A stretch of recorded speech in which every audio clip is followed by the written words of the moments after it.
Black see മേഖലയിൽ സീസ് fire deal കൊണ്ടുവരുന്നതുമായി ബന്ധപ്പെട്ട് അമേരിക്കയ്ക്കും റഷ്യയ്ക്കും ഇടയിൽ ചില പ്രധാനപ്പെട്ട ചർച്ചകൾ സൗദി അറേബ്യയിൽ വെച്ച് നടന്നവസാനിച്ചു. ഇതിന്റെ അടുത്ത ഘട്ടം എന്താണെന്ന് ചോദിച്ചാൽ, ബ്ലാക്ക് സീയിൽ രണ്ട് വിഭാഗവും, അത് റഷ്യയായാലും ഉക്രൈൻ ആയാലും, യാതൊരു സൈനിക നടപടികളും എടുക്കാൻ പാടില്ല എന്ന ഒരു കരാർ എത്രയും പെട്ടെന്ന് ഒപ്പുവച്ചേക്കാം, അല്ലെങ്കിൽ അതിനുള്ള ജോലികളെല്ലാം ആരംഭിക്കാം. അതിനുള്ള സാഹചര്യമെല്ലാം സൃഷ്ടിക്കപ്പെട്ടിട്ടുണ്ട്. എന്നാൽ ഈ ബ്ലാക്ക് സീ പ്രദേശത്തെ സീസ് ഫയർ കൊണ്ടുവരികയാണെങ്കിൽ അതിൽ ആരായിരിക്കും യഥാർത്ഥ വിജയിയായി മാറുക? ഒന്ന് നാറ്റോ ഉക്രൈൻ, മറ്റൊരു വശത്ത് റഷ്യ, ലോകരാജ്യങ്ങൾ. കാരണം ഇവിടെ റഷ്യ എന്നത് ഒറ്റ വിഭാഗമല്ല.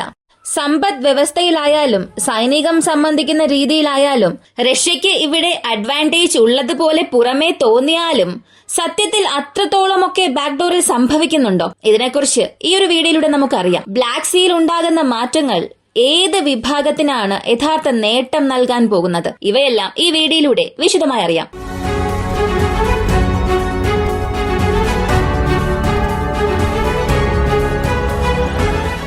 സംഭവിച്ചുകൊണ്ടിരിക്കുന്ന ഈ ഓരോ വിഷയങ്ങളും റഷ്യ ഉക്രൈൻ യുദ്ധത്തെ വളരെ അടുത്തേക്ക് കൊണ്ടുവരികയാണ്. അതായത് ഒരു അവസാനത്തെ നോക്കി കൊണ്ടുവരികയാണ്. റഷ്യ ഉക്രൈൻ യുദ്ധം അവസാനിക്കുമോ ഇല്ലയോ? ബ്ലാക്ക് സീയിൽ ഉണ്ടാകുന്ന ഈ സീസ് ഫയർ, സമാധാന ചർച്ചകൾ അവസാനത്തിലേക്ക് വരുമോ ഇല്ലയോ? ഇതെല്ലാം ഒരു വശത്തേക്ക് മാറ്റിവെക്കാം. ഇപ്പൊ അമേരിക്കയ്ക്കും റഷ്യയ്ക്കും ഇടയിൽ കഴിഞ്ഞ 2 ദിവസമായി 23 മുതൽ 25 വരെയും നടന്ന ചർച്ചയുടെ അവസാന ഫലങ്ങൾ ക്രെംലിൻ ഒഫീഷ്യലായി തന്നെ പുറത്തുവിട്ടു. അതിലവർ ഒരു 4-5 പോയിന്റ്സ് പറഞ്ഞിട്ടുണ്ട്. കൂടുതലായും പറഞ്ഞിരിക്കുന്നത് അമേരിക്കയ്ക്കും റഷ്യയ്ക്കും ഇടയിൽ പ്രധാനപ്പെട്ട നിരവധി സ്ട്രാറ്റജിക്കൽ ലൊക്കേഷൻ സംബന്ധിക്കുന്ന ചർച്ചകൾ സംഭവിച്ചു. ഇതൊരു ഉന്നതതല ചർച്ച മാത്രമല്ല, റഷ്യ ഉക്രൈൻ യുദ്ധത്തെ ലോകരാജ്യങ്ങളുടെ സഹായത്തോടുകൂടി എങ്ങനെ അവസാനിപ്പിക്കാം, ലോകരാജ്യങ്ങൾ ഇതിൽ എന്തെല്ലാം സഹായം നൽകണം, ഈ തീരുമാനങ്ങളെല്ലാം എടുത്തു. കൂടാതെ സമാധാനം തിരികെ കൊണ്ടുവരാൻ റഷ്യ എന്ത് ചെയ്യണം, അമേരിക്ക എന്ത് ചെയ്യണം, യുക്രൈൻ എന്ത് ചെയ്യണം, ഇവയെല്ലാം വളരെയേറെ വിശകലനം ചെയ്ത് ചർച്ച ചെയ്ത് തീരുമാനിച്ചിട്ടുണ്ട്. മാത്രമല്ല, ആഗോളതലത്തിൽ ധാന്യ ഉൽപാദനത്തിൽ റഷ്യയ്ക്ക് ഒരു പ്രധാനപ്പെട്ട സ്ഥാനം ഉണ്ട്. അതുപോലെ ധാന്യ ഉൽപാദനത്തിന് ആവശ്യമായ ഫെർട്ടിലൈസേഴ്സ്, വളങ്ങൾ ഉൽപ്പാദിപ്പിക്കുന്നതിലും റഷ്യയ്ക്ക് ഒരു പ്രധാന പങ്കുണ്ട്.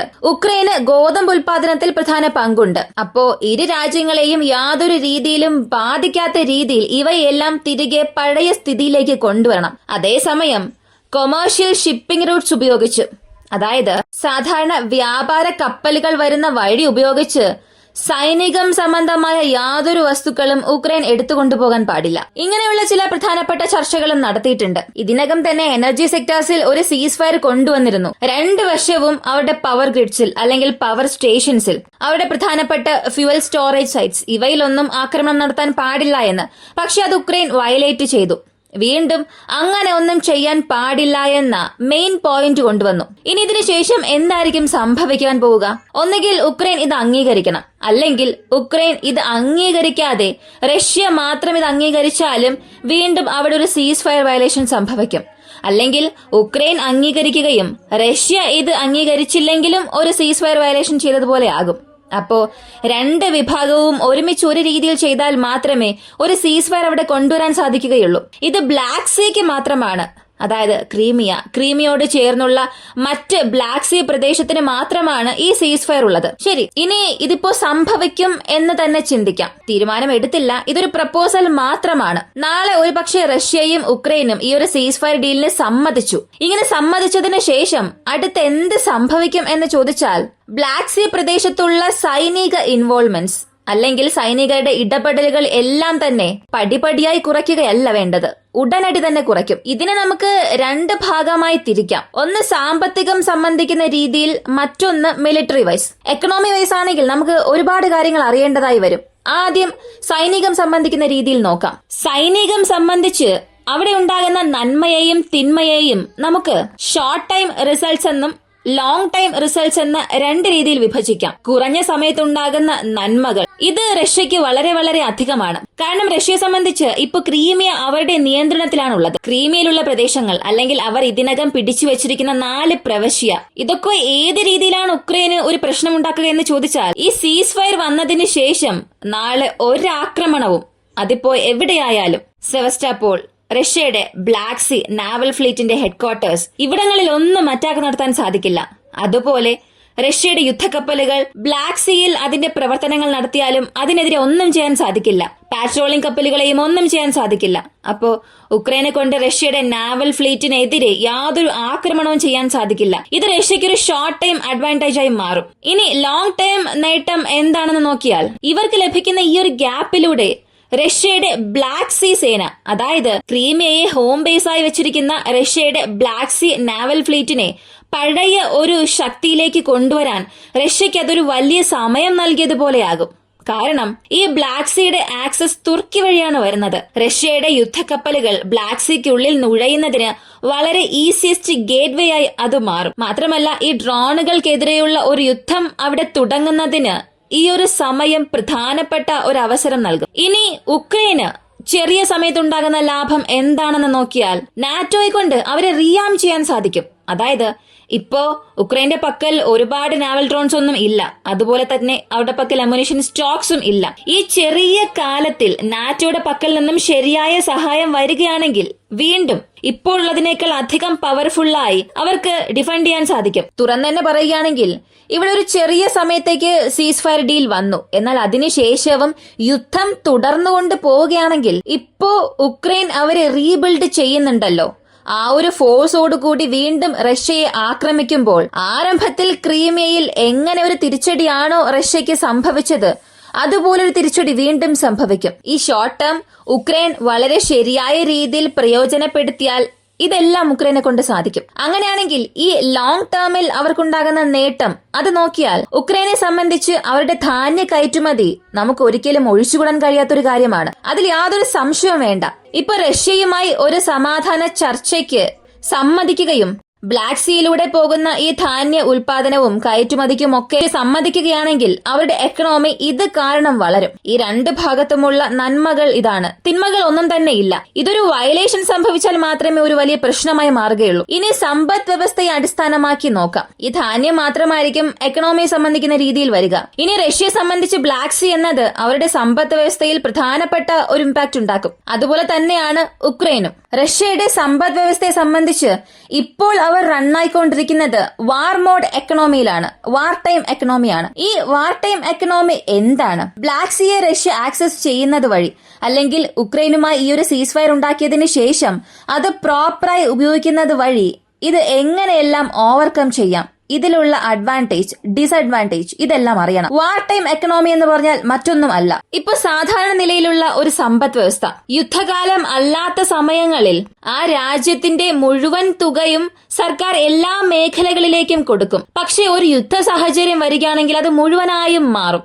സാധാരണഗതിയിൽ സർക്കാർ പൊതുജനങ്ങൾക്ക് വേണ്ടിയും സ്ത്രീകൾക്ക് വേണ്ടിയും കുഞ്ഞുങ്ങൾക്ക് വേണ്ടിയും സർക്കാർ ഏറ്റെടുത്ത് നടത്തുന്ന മറ്റ് പല തലങ്ങളിലും സർക്കാരുടെ പണം അങ്ങനെ കൊടുത്തുകൊണ്ടേയിരിക്കും. പല മേഖലകളിലേക്ക് അവരുടെ പണം ഒഴുകും. പക്ഷേ ഒരു യുദ്ധ സാഹചര്യം വരികയാണെങ്കിൽ ഇവയിലെ ഒരു 80% ഡിഫൻസ് ഇൻഡസ്ട്രിക്ക് നൽകും. ഡിഫൻസ് ഇൻഡസ്ട്രിക്ക് മാത്രം അല്ല, ഡിഫൻസ് മാനുഫാക്ചറിംഗ് യൂണിറ്റ്സ് ഇവയ്ക്കുമപ്പുറം സ്വകാര്യ കമ്പനികൾ, സാധാരണ നിലയിൽ പ്രവർത്തിക്കുന്ന കമ്പനികൾ, ഈ കമ്പനികളെ എല്ലാം പ്രതിരോധത്തിനാവശ്യമായ വസ്തുക്കൾ ഉൽപാദനം ചെയ്യാനും ആവശ്യപ്പെടും. ഇതിന് നല്ലൊരു ഉദാഹരണം പറയണമെങ്കിൽ രണ്ടാം ലോക മഹായുദ്ധം എടുക്കാം. ആ സമയത്ത് 1930കളിൽ അമേരിക്ക സാധാരണ സമ്പദ് വ്യവസ്ഥയിലായിരുന്നു. അപ്പോ അവരുടെ ഫോർഡ്, GM ഇങ്ങനെയുള്ള പല കമ്പനികളെല്ലാം കാർ നിർമ്മിച്ചുകൊണ്ടിരുന്നു, മോട്ടോർ സൈക്കിൾസ് നിർമ്മിക്കുക, അല്ലെങ്കിൽ അത്തരത്തിലുള്ള ഓട്ടോമൊബൈൽ സംബന്ധിക്കുന്ന കമ്പനികൾ മാത്രമായിരുന്നു അവ. ജർമ്മനി വോക്സ്വാഗൺ അതുപോലുള്ള മറ്റു കാറുകൾ നിർമ്മിച്ചുകൊണ്ടിരുന്നു. എന്നാൽ വാർ ടൈം എക്കണോമി വന്നതിന് ശേഷം അമേരിക്ക ഈ ഫണ്ടിംഗ് എല്ലാം കൂട്ടുകയും പല കമ്പനികളെ ടാങ്ക് നിർമ്മിക്കാൻ ആവശ്യപ്പെട്ടു. പല സ്കൂളുകളിൽ ലീവ് കൊടുക്കുകയും അവിടെ ഡിഫൻസ് സംബന്ധിക്കുന്ന വസ്തുക്കൾ നിർമ്മിക്കാനും തുടങ്ങി. ഇത് നല്ലൊരു ഉദാഹരണമാണ്. ഇപ്പൊ വാർ ടൈം എക്കണോമി എങ്ങനെ പ്രവർത്തിക്കുന്നുവെന്ന് മനസ്സിലായിട്ടുണ്ടാകും. സാധാരണഗതിയിൽ 100ൽ ഒരു 10 രൂപ മാത്രം ഡിഫൻസിന് വേണ്ടി ചിലവാക്കും. എന്നാൽ വാർ ടൈമിൽ ഈ 100ൽ നിന്ന് 80 രൂപ എടുത്ത് മുഴുവനായും മിസൈൽസ് നിർമ്മിക്കാനും റോക്കറ്റ്സ് നിർമ്മിക്കാനും എഞ്ചിൻസ് നിർമ്മിക്കാനും ടാങ്ക്സ് നിർമ്മിക്കാനും യുദ്ധവിമാനങ്ങൾ നിർമ്മിക്കാൻ ഇങ്ങനെ കൂടുതലായും സുരക്ഷാ വിഭാഗത്തിലേക്ക് മാത്രം കൊടുക്കും. ഇങ്ങനെ ഇൻവെസ്റ്റ് ചെയ്യുമ്പോൾ ആ സമയത്ത് സംഭവിക്കുന്നത് സർക്കാരിന് ഒരുപാട് പണപ്പെരുപ്പം ഉണ്ടാകും. ഈ പണപ്പെരുപ്പം ഉണ്ടാകുമ്പോൾ അവരുടെ എക്കണോമി കുതിച്ചുയർന്നത് പോലെ തോന്നും. ചിന്തിച്ചു നോക്കിയാൽ മനസ്സിലാകും റഷ്യയുടെ സമ്പദ് വ്യവസ്ഥ 2022 യുദ്ധത്തിന് ശേഷം ശരിയല്ലായിരുന്നു. യൂറോപ്പിലെ ഫാസ്റ്റസ്റ്റ് ഗ്രോയിങ് എക്കണോമി, അതായത് യൂറോപ്പിൽ തന്നെ വളരുന്ന ഒരു സമ്പദ് വ്യവസ്ഥയായിരുന്നു റഷ്യയുടേത്. അതിന് പ്രധാനപ്പെട്ട കാരണവും ഈ വാർ എക്കണോമി മോഡായിരുന്നു. അപ്പോ ഇങ്ങനെ ഒരു സാഹചര്യം, ഇതിന് ഡിസഡ്വാൻറ്റേജ് ഒന്നും ഇല്ലേ? എല്ലാ രാജ്യങ്ങളും ഇങ്ങനെ ആകുമോ എന്ന് ചോദിച്ചാൽ ഇവിടെയാണ് മറ്റൊരു ട്വിസ്റ്റ് ഉള്ളത്. ഇതിന് അമേരിക്കയെയും ജർമ്മനിയെയും ഉദാഹരണമായി എടുക്കാം. അമേരിക്ക ചെയ്തത് വാർമോഡ് എക്കണോമിയിൽ എല്ലാം ഡിഫൻസ് ഇൻഡസ്ട്രിയിലേക്ക് മാറ്റി പ്രവർത്തിച്ചു. ജർമ്മനിയും അത് തന്നെയാണ് ചെയ്തത്. അതായത് 30% ഉണ്ടായിരുന്നത് 75% അധികമാക്കി 90% വരെയും ഡിഫൻസ് ഇൻഡസ്ട്രിയിൽ മാത്രം നൽകാൻ തുടങ്ങി. പക്ഷെ ഇതവർക്ക് തിരിച്ചടിയായി മാറാൻ തുടങ്ങിയ ഒരു സാഹചര്യം വന്നു. ഒരു ഘട്ടത്തിൽ ജർമ്മനി പരാജയത്തിന്റെ വക്കിലെത്തിയപ്പോൾ അവർക്ക് ബാക്കപ്പ് ഒന്നും ലഭിച്ചില്ല. ജനങ്ങൾക്കുള്ള സഹായം, സൈനികർക്കുള്ള സഹായം, ഒന്നിനും അവർക്ക് പണം തികഞ്ഞില്ല. ആ യുദ്ധത്തിൽ അവർ പരാജയപ്പെടുന്ന ഒരു സാഹചര്യം വന്നതിനു കാരണവും, അപ്പോ ജർമ്മനി അവിടെ പരാജയപ്പെടാൻ കാരണവും ഈ ഒരു സമ്പദ് വ്യവസ്ഥ തന്നെയായിരുന്നു. എന്നാൽ അമേരിക്ക അവിടെ ചെയ്തത്, അവരുടെ പക്കൽ ആവശ്യമായ മാൻ പവേഴ്സ് ഉണ്ടായിരുന്നു, അവരുടെ പക്കൽ ആവശ്യമായ സമ്പദ് വ്യവസ്ഥയുടെ കമ്പനികൾ ഉണ്ടായിരുന്നു. ഇവയെല്ലാം വീണ്ടും റീഗെയിൻ ചെയ്യുന്ന രീതിയിൽ ഒരു പ്രത്യേക ഷെയർ മാത്രമേ അവരുടെ ഡിഫൻസിന് വേണ്ടി ചിലവാക്കിയുള്ളൂ. മുഴുവനായും ജർമ്മനി ചെയ്ത അതേ തെറ്റ് തന്നെ അമേരിക്ക ചെയ്തില്ല. റഷ്യയും ഇതുപോലെ ഒരു ഗെയിം പ്ലാനിങ്ങിലാണ് ഉള്ളത്. അതായത് അവരുടെ വാർമോഡ് എക്കണോമി 2022 മുൻപ് നോർമൽ ആയിരുന്നതുകൊണ്ട് 30%-ലും കുറവായിട്ടാണ് ഡിഫൻസ് സ്പെൻഡിംഗ് ഉണ്ടായിരുന്നത്. എന്നാൽ 2022 ബഡ്ജറ്റിന് ശേഷം നോക്കിയാൽ ഈ ഡിഫൻസ് സ്പെൻഡിംഗിൽ 60%-ലധികം വർദ്ധിച്ചു. ബാക്കിയുള്ള 40% വെച്ചാണ് അവരുടെ ആഭ്യന്തരമായ ആവശ്യങ്ങൾ അവർ നടത്തുന്നത്. അതും ഈ 40% സാധാരണ രീതിയിൽ ലഭിച്ചതല്ല.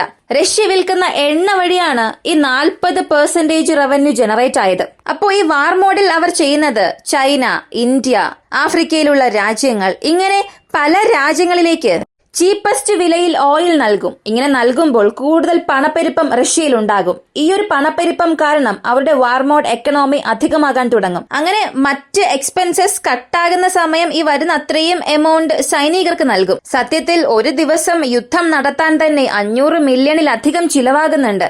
അപ്പോൾ ഈ വരുന്ന ഈ പണം കൂടുതലായും ഇവർ ചിലവ് ചെയ്യുന്നത് കൊണ്ട് ബാക്കപ്പായി ഒരു കാര്യം ഉണ്ടാകില്ല. അതിനാൽ റഷ്യയ്ക്കുള്ള ഒരു ഓപ്ഷൻ ഇവരുടെ വാർമോഡ് എക്കണോമിയെ വെച്ചുകൊണ്ട് തന്നെ അവരുടെ സമ്പദ് വ്യവസ്ഥയെ അവർ വളർത്താൻ ശ്രമിക്കും. അതായത് ബ്ലാക്ക് സീയിൽ ഒരു സീസ് ഫയർ ഉണ്ടായാലും ഇവരെ കൊണ്ട് ഷോർട്ട് ടൈമിന്, അതും കുറഞ്ഞ സമയത്തിൽ സർവേ ചെയ്യാൻ കഴിയും എന്നല്ലാതെ ഇതേ മോഡിൽ ഏറെ ദിവസം പോകാൻ സാധിക്കില്ല. കാരണം ജർമ്മനി ഏതൊരു സാഹചര്യത്തിലായിരുന്നോ അതേ സാഹചര്യത്തിലാണ് റഷ്യയും ഉള്ളത്. അപ്പോൾ ഇതിനെ ഓവർകം ചെയ്യണമെന്നുണ്ടെങ്കിൽ ഉള്ള ഒരേ ഒരു ഓപ്ഷൻ, ഒന്നുകിൽ അവരുടെ ആഭ്യന്തര ഉൽപാദനം വർദ്ധിപ്പിക്കണം, സ്വന്തം മാനുഫാക്ചറിംഗ് യൂണിറ്റ്സ് വഴി വർദ്ധിപ്പിക്കണം. കാരണം ജെറ്റ്സിന്റെ സ്പെയർ പാർട്സ് ലഭിക്കുന്നതിന് അവർക്ക് പ്രശ്നമുണ്ട്. മൈക്രോ പ്രോസസർ, മൈക്രോ കണ്ടക്ടർ, ഇവയ്ക്കെല്ലാം റഷ്യക്ക് ആവശ്യമായ പല സാധനങ്ങൾ ഉൽപ്പാദിപ്പിക്കുന്നതിന് അവരുടെ രാജ്യത്ത് തന്നെ ക്ഷാമമുണ്ട്. എല്ലാ ക്രിട്ടിക്കൽ എലിമെന്റ്സും എല്ലാ രാജ്യത്തെ കൊണ്ട് നിർമ്മിക്കാൻ സാധിക്കില്ല. അങ്ങനെയുള്ളപ്പോൾ ഈ എക്കണോമിക് സാങ്ഷൻസ്, സാമ്പത്തിക ഉപരോധം നീക്കം ചെയ്താൽ മാത്രമേ റഷ്യയെ കൊണ്ട് പഴയ രീതിയിലേക്ക് വരാൻ സാധിക്കൂ. പക്ഷെ ഇതേ രീതിയിലുള്ള സാമ്പത്തിക ഉപരോധം വീണ്ടും നൽകുകയാണ്. ഈ യുദ്ധം അവസാനിച്ചതിന് ശേഷവും ഇതേ സാമ്പത്തിക ഉപരോധം നിലനിൽക്കുകയാണെങ്കിൽ ഇപ്പൊ ഉയർന്നു വരുന്ന റഷ്യയുടെ സമ്പദ് വ്യവസ്ഥ പെട്ടെന്നൊരു വീഴ്ചയിലേക്ക് തള്ളപ്പെടും. അങ്ങനെ ഒരു പെട്ടെന്ന് വീഴ്ചയിലേക്ക് വരുമ്പോൾ മാനേജ് ചെയ്യാൻ കഴിയാത്തൊരു സാഹചര്യം ഉണ്ടാകും. അവിടെയായിരിക്കും റഷ്യൻ സർക്കാരിന്റെ ഒരു ഡൗൺഫോൾ ഉണ്ടാവുക. പക്ഷെ ഇതെല്ലാം ഏറെ കാലങ്ങൾക്ക് ശേഷം നടക്കുന്ന കാര്യമാണ്. അതും റഷ്യ ഉക്രൈൻ യുദ്ധം ഇതുപോലെ നീണ്ടുകൊണ്ട് പോവുകയും റഷ്യയുടെ സാമ്പത്തിക ഉപരോധം നിലനിൽക്കുകയാണെങ്കിൽ മാത്രം സംഭവിക്കുന്ന കാര്യങ്ങളാണ്. എന്നാൽ ഈ ബ്ലാക്ക് സീയിൽ ഉണ്ടാകുന്ന സീസ് ഫയറിൽ തന്നെ പറഞ്ഞിട്ടുണ്ട്, റഷ്യ സീസ് ഫയർ ഡീലിന് സമ്മതിക്കുകയാണെങ്കിൽ ലോക മാർക്കറ്റിന്റെ ആക്സസ് അവർക്ക് നൽകണം. അതായത് അമേരിക്ക റഷ്യക്ക് നൽകിയ സാമ്പത്തിക ഉപരോധം നീക്കം ചെയ്യണം. ഏകദേശം 1300-ലധികം പാരന്റൽ കമ്പനികളെ സാമ്പത്തിക ഉപരോധം ഏർപ്പെടുത്തിയിട്ടുണ്ട്. ഇനി ഇവർക്ക് കീഴിലും പല കമ്പനികൾ പ്രവർത്തിക്കുന്നുണ്ട്. ഏകദേശം 13,000-ലധികം കമ്പനികളിൽ എക്കണോമിക് സാങ്ഷൻസ് നൽകിയിട്ടുണ്ട്. പ്രധാനമായും കപ്പലുകൾക്കായിട്ടുള്ള ഇൻഷുറൻസ് ഇല്ല, അവരുടെ കപ്പലുകൾ ഓയിൽ എടുത്തുകൊണ്ട് പോവുകയാണെങ്കിൽ അതിന്റെ ആക്സൻസ് ഇല്ല. ഇങ്ങനെ ഒരുപാട് സാമ്പത്തിക ഉപരോധമുണ്ട്. അപ്പോൾ ഈ ആക്സസ് എല്ലാം തിരികെ നൽകണമെന്നുള്ള ഒരു ആവശ്യം റഷ്യ നൽകി. ഈ ഒരു അഭ്യർത്ഥന അംഗീകരിക്കുകയാണെങ്കിൽ ഇത്രയും സമയം പറഞ്ഞുകൊണ്ടിരുന്നല്ലോ ഈ റഷ്യയുടെ ഡൗൺഫോൾ വരും, റഷ്യയുടെ സമ്പദ് വ്യവസ്ഥ ഒരു തിരിച്ചടിയാകും, വീഴ്ചയിൽ സംഭവിക്കും എന്നൊക്കെ. ഇതൊന്നും സംഭവിക്കില്ല. റഷ്യ രക്ഷപ്പെടും. പക്ഷെ അമേരിക്കയെ കൊണ്ട് മാത്രം ഇത് ചെയ്യാൻ കഴിയുമോ എന്ന് ചോദിച്ചാൽ അമേരിക്കയ്ക്ക് ഒരു 60-70% വരെയും ഈ ഒരു പ്രശ്നം പരിഹരിക്കാൻ സാധിക്കും. എന്നാൽ പ്രധാനമായും റഷ്യയുടെ കസ്റ്റമർ, അവരുടെ കൺസ്യൂമർ ആരാണെന്ന് നോക്കിയാൽ യൂറോപ്യൻ യൂണിയൻ ആണ്, യൂറോപ്പിലുള്ള രാജ്യങ്ങളാണ്. കാരണം റഷ്യയുടെ 41% ഇൻകം ഈ LNG, ഓയിൽ, ഇവയെല്ലാം വരുന്നത് അമേരിക്ക വഴിയല്ല, യൂറോപ്പാണ് വാങ്ങുന്നത്, യൂറോപ്പിലുള്ള രാജ്യങ്ങളാണ് വാങ്ങുന്നത്. അപ്പോ അമേരിക്ക ഇവിടെ സമ്മർദ്ദം ചെലുത്തി യൂറോപ്യൻ യൂണിയനെ സമാധാനിപ്പിച്ച് റഷ്യയുമായി ഒരു സമാധാനത്തിലേക്ക് പഴയ രീതി പോലെ തന്നെ കൊണ്ടുപോയില്ലെങ്കിൽ റഷ്യക്ക് പല പ്രശ്നങ്ങൾ ഉണ്ടാകും. കാത്തിരുന്ന് തന്നെ കാണാം എന്ത് സംഭവിക്കുമെന്ന്. ഈ ഒരു വീഡിയോയെ കുറിച്ചുള്ള നിങ്ങളുടെ അഭിപ്രായം എന്താണെന്ന് കമന്റിൽ പറയുക. ഇതിൽ ഈ ബ്ലാക്ക് സീ പ്രദേശത്തുണ്ടാകുന്ന എക്കണോമിക് ഡീൽ, ഈ സീസ് ഫയർ ഡീൽ സത്യത്തിൽ ആർക്കായിരിക്കും ഒരു നേട്ടമായി മാറുക? നിങ്ങളുടെ അഭിപ്രായം കമന്റിൽ പറയുക.